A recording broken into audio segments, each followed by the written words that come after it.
नमस्कार, मी पंजाब. बरेच शेतकऱ्याचे फोन आले की सोलापूर जिल्ह्याचे आले, लातूर जिल्ह्याचे आले, बीड जिल्ह्याचे आले, यावर्षी दुष्काळ पडतो की काय. मी म्हणलं तुम्हाला सांगतो, दुष्काळ काही वगैरे पडणार नाही. काय असतं, राज्यामध्ये समजा पूर्व विदर्भाकडे जर पाऊस सुरू असला तर इकडला भाग काय करतं, वंचित असतो. म्हणून हे तुम्हाला एक सांगतो. तसंच आता काय झालं की आणखीन समजा आज 13 जुलैच्या दरम्यान तुम्हाला सांगतो की इकडे जळगाव जिल्हा, इकडं धुळे, नंदुरबार ह्या पट्ट्यामध्ये आणखीन 1-2 दिवस 13च्या दरम्यान तिकडल्या भागामध्ये तुरळक ठिकाणी भाग बदलत तिकडे पाऊस पडणार आहे. म्हणून हे लक्षात घ्यायचं. आणखीन तुम्हाला एक सांगतो, लातूर जिल्हा, सोलापूर जिल्हा, बीड जिल्हा, नगर जिल्हा, परभणी जिल्हा, जालना जिल्हा, संभाजीनगर, त्याच्यानंतर नांदेड जिल्हा ह्या भागामध्ये विखुरलेल्या स्वरूपाचा म्हणजे 13, 14, 15च्या दरम्यान भाग बदलत पाऊस येणार आहे. सर्वदूर नाही पडणार, पण भाग बदलत 13, 14च्या दरम्यान पाऊस येणार आहे. म्हणून हा अंदाज लक्षात येतात.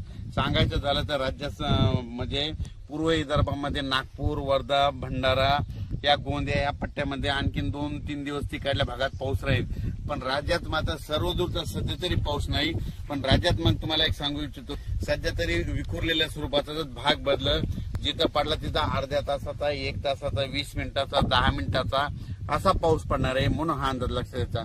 मग राज्यात मोठा पाऊस कधी येणार आहे, तर माझी सगळ्याला विनंती आहे, तुम्ही काय करा, आणखीन 4-5 दिवस आहेत, शेतीचे कामे करून घ्या. फवारण्या करायच्या तर करू शकता, खुरपण करू शकता.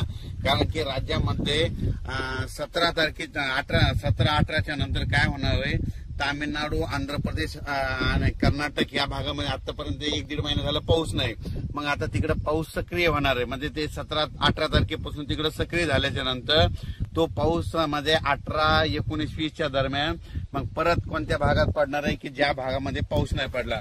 मग त्याच्यामध्ये तुम्हाला सांगतो की त्याच्यामध्ये लातूर जिल्हा, धाराशिव जिल्हा, सोलापूर जिल्हा, सांगली, नगर, कडाष्टी, पाटोदा या भागामध्ये मग 18 तारखेच्या नंतर म्हणजे 18 जुलैच्या नंतर परत तिकडल्या भागात दक्षिणेकडे पाऊस सक्रिय होणार आहे. म्हणून हा अंदाज लक्षात